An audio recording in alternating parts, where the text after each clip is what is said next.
We have the Carolina Panthers and the Miami Dolphins. This is 14 right now in favor of the Dolphins. There's stuff coming through right now. All kinds of Panthers going to be out in this one. Adam, it's one-way traffic.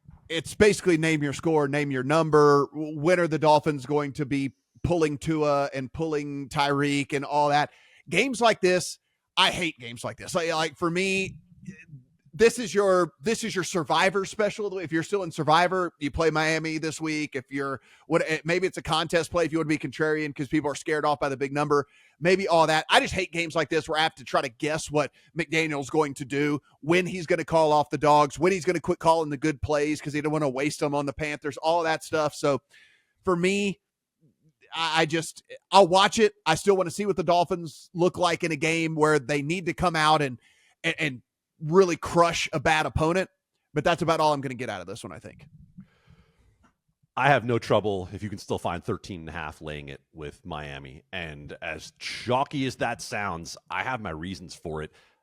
People are going to look at that score last week between Miami and the Giants and not really see what happened in that game.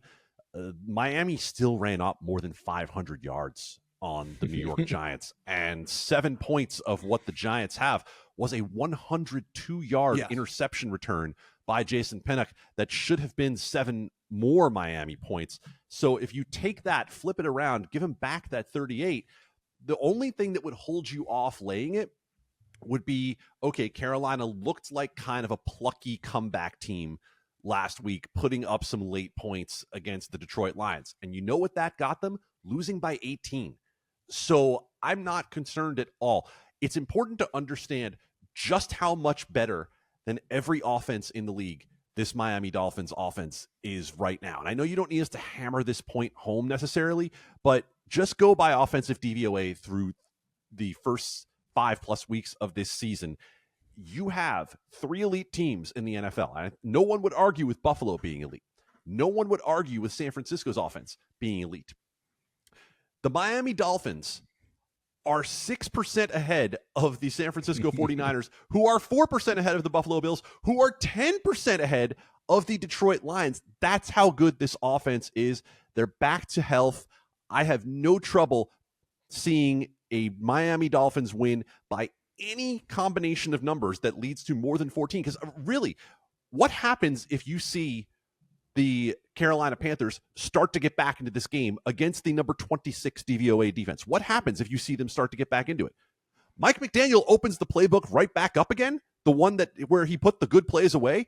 He opens it right back up again and goes back down the field one more time for more points. I have no trouble seeing where the Miami Dolphins are able to call their number. And as much as I don't love these big spreads, the Miami offense is so much better, and the Carolina defense is so much worse than we expected that I'm good laying it.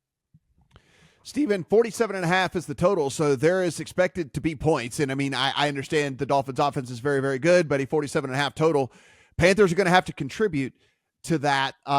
14 is across the board at this point. What do you see from the Dolphins and Panthers? I also hate double-digit favorites. Mm-hmm. And I bet the Dolphins minus 13.5. It's just so obvious to me. And DVOA isn't the only massive gap where the Dolphins have a lead over the next best offense here. Yards per play, the Dolphins are number 1 by a full yard per play over the next best team. That's insane for those that aren't familiar with yards per play.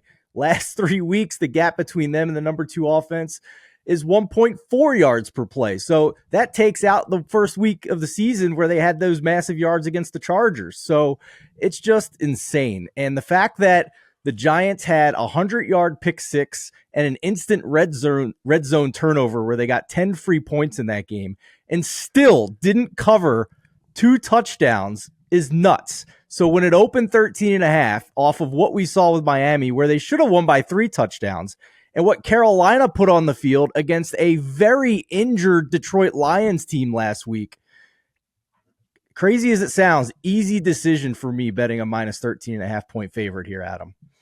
I just want to bring 1 point back up because we saw a little bit last 2 weeks overall. We saw a little bit of old Tua coming back.